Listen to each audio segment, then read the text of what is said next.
സംസ്ഥാനത്ത് മഴ ശക്തമാകുന്നു. ഈ 2 ജില്ലകളിൽ റെഡ് അലർട്ട്. നാളെ ഏതൊക്കെ ജില്ലകളിൽ അവധി ലഭിക്കാൻ സാധ്യതയുണ്ട്? അതിൻ്റെ ഏറ്റവും പുതിയ അപ്ഡേഷനാണ് ഇന്നൊരു വീഡിയോ ഭാഗത്തെ. വീഡിയോയിൽ മുൻപേ വീഡിയോ ലൈക്ക് ചെയ്യുക, ചാനൽ സബ്സ്ക്രൈബ് ചെയ്യുക. ഈ വരുന്ന ജൂൺ ജൂലൈ മാസം ധാരാളം ചിത്രങ്ങൾ OTT റിലീസ് ചെയ്യാൻ പോവുകയാണ്. നമ്മുടെ ചാനൽ ഭാഗം പരിശോധിച്ചാൽ ആ വീഡിയോയ്ക്ക് നിങ്ങൾക്ക് കാണാൻ വേണ്ടി സാധിക്കും. അതൊക്കെ ഒന്ന് കാണാൻ വേണ്ടി ശ്രമിക്കുക.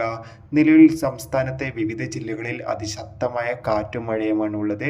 കാസർഗോഡും കണ്ണൂരും വയനാടും കോഴിക്കോടും മലപ്പുറം തുടങ്ങിയ ജില്ലകളിലാണ് മഴ ഏറ്റവും കൂടുതലുള്ളത്. ഇപ്പോഴിതാ ഇന്ന് കാസർഗോഡ് ജില്ലയിലും കണ്ണൂർ ജില്ലയിലും റെഡ് അലർട്ടാണ്. അതോടുകൂടി തന്നെ വയനാട്, കോഴിക്കോട്, മലപ്പുറം തുടങ്ങിയ ജില്ലകളിൽ ഓറഞ്ച് അലർട്ടുമാണ്. അതോടുകൂടി തന്നെ ഇന്ന് കാസർഗോഡ് ജില്ലയിൽ അവധി പ്രഖ്യാപിച്ചിട്ടുണ്ടായിരുന്നു. അതുകൊണ്ട് തന്നെ നാളത്തെ അവധി അറിയാൻ ഏറെ ആകാംക്ഷയോടെയാണ് എല്ലാവരും കാത്തിരിക്കുന്നത്. നിലവിൽ കിട്ടുന്ന റിപ്പോർട്ടുകൾ പ്രകാരം മിക്കവാറും നാളെയും കാസർഗോഡ് ജില്ലയിൽ അവധി പ്രഖ്യാപിക്കാൻ ഏറെ സാധ്യതയുണ്ട്.